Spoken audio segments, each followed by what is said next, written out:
Afghanistan is a divided country.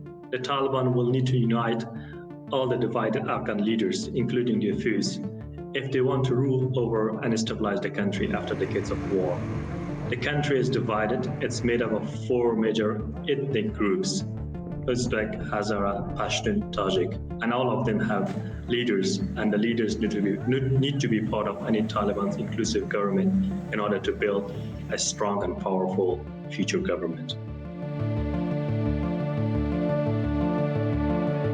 The Taliban need to show they are changed, and unlike before, as they had imposed brutal laws on people in 1990s when they were ruling Afghanistan.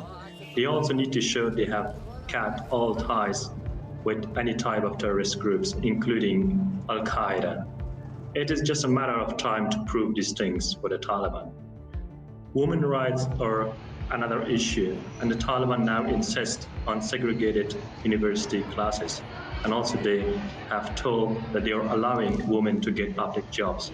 This can also help the Taliban to get international recognition. Forming an inclusive government is rather tough for the Taliban to show to the world that they are in the process of forming an inclusive government, and that can help the Taliban to get international legitimacy from international community.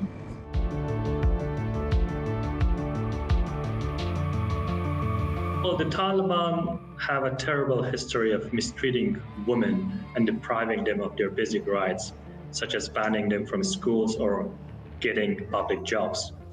Their brutal behaviors have not been forgotten. The Taliban need to show their attitude towards women has changed, but already we are seeing this group insist on segregated university classes and participation in employment only under the terms of Sharia law. The Taliban will need to show it's not violating human rights in order to get international recognition, and it has not done that yet.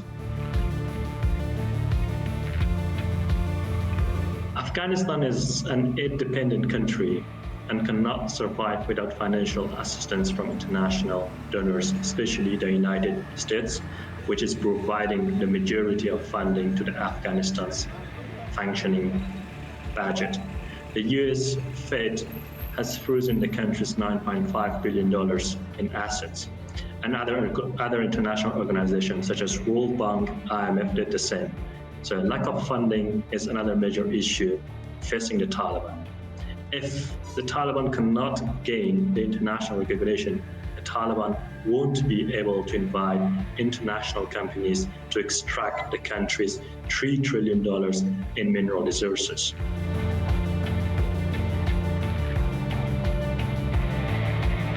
Islamic State has a presence in Afghanistan, and it had conducted an attack on Kabul airport against the US forces and Afghan civilians, which killed tens of Afghan civilians.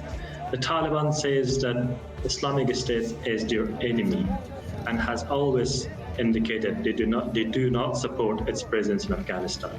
The international community will be relying on the Taliban to show it can contain the threat from the Islamic State, but we don't know how it will do that. And the attack on the airport shows how vulnerable all Afghans are under Taliban's rule.